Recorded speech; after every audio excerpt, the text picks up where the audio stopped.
Shalom, selamat pagi Bapak Ibu Saudara sekalian. Bersyukur hari ini kembali Tuhan memberikan kita kesempatan untuk menikmati karyanya yang luar biasa. Tuhan menjadikan hari ini hari yang penuh berkat bagi setiap kita. Mari kita mengawali hari ini dengan merenungkan firman Tuhan.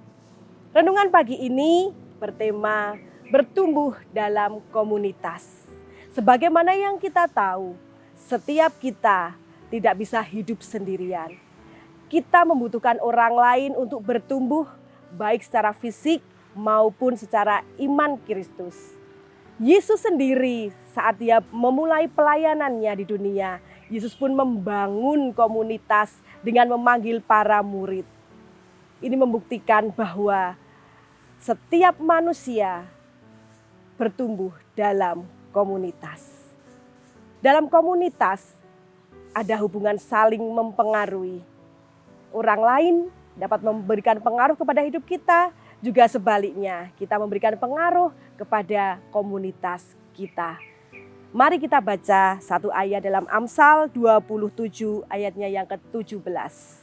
Besi menajamkan besi, orang menajamkan sesamanya. Dalam satu komunitas kita tidak lepas dari gesekan-gesekan.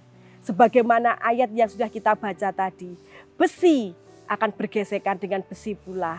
Dan saat itu maka besi itu akan makin lama makin dipertajam. Dan manusia juga akan menajamkan sesama manusia. Dalam satu komunitas bisa saja terjadi beda pendapat, beda pandangan, berbeda ide. Disinilah karakter Kristus dalam hidup kita akan dibentuk. Saat kita menghadapi perbedaan pendapat, disitulah kita belajar untuk menurunkan ego kita. Saat kita bertemu dengan orang-orang yang tidak sepaham dengan kita, disitulah kita belajar untuk tetap bersabar. Begitu pula dalam keluarga, saat seorang ibu menasihati anaknya, di situ akan terjadi gesekan, tapi disitulah karakter Kristus dalam keluarga itu dibentuk. Saat suami dengan istri terjadi perselisihan, disitulah karakter Kristus pun dibentuk. Jadi komunitas itu akan membentuk karakter Kristus makin nyata dalam hidup kita. Namun seringkali dalam komunitas saat terjadi pergesekan itu cenderung untuk bersikap yang negatif, saling menyalahkan, merasa menang sendiri. Ini juga terjadi pada saat Adam dan Hawa mereka jatuh dalam dosa. Saat Allah bertanya kepada Adam, Adam menjawab, perempuan yang kau tempatkan di sisiku inilah yang membuat aku jatuh dalam dosa, yang membuat aku memakan buah ini sehingga jatuh dalam dosa. Cenderung menyalahkan orang lain. Tapi kita belajar pagi ini, setiap gesekan dalam komunitas itu akan membentuk karakter Kristus dalam hidup kita. Kita menjadi pribadi yang semakin bersabar, pribadi yang semakin mau peka dengan kebutuhan orang lain, pribadi yang semakin menyerupai Kristus.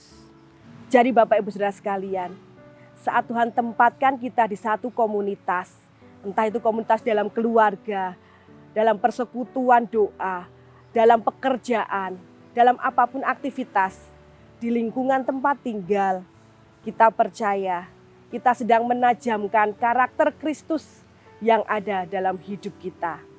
Mari kita berikan pengaruh yang positif, sebagaimana Kristus telah meneladankan kepada kita semuanya. Tetap bertumbuh dalam komunitas dimanapun Tuhan tempatkan kita. Mari kita berdoa. Kami bersyukur Tuhan Yesus bahwa Engkau menempatkan kami dalam komunitas saat ini Tuhan. Kami percaya semua ada rancangan yang luar biasa dalam hidup kami. Ajari kami Tuhan untuk saling menajamkan karakter Kristus dalam hidup kami maupun dalam orang-orang di sekitar kami Tuhan. Karena kami tahu Bapa bahwa Engkau senantiasa menyertai kami semuanya. Berkati Tuhan apapun yang jadi aktivitas kami hari ini, Engkau yang akan menuntun kehidupan kami, menunjukkan kehendak-Mu atas kami Tuhan. Sehingga apa yang kami kerjakan, apa yang kami perkatakan, apa yang kami putuskan, semua boleh seturut dengan kehendak-Mu. Terima kasih Yesus, kami siap mengawali hari ini bersama dengan Engkau. Di dalam nama Tuhan Yesus Kristus. Amin.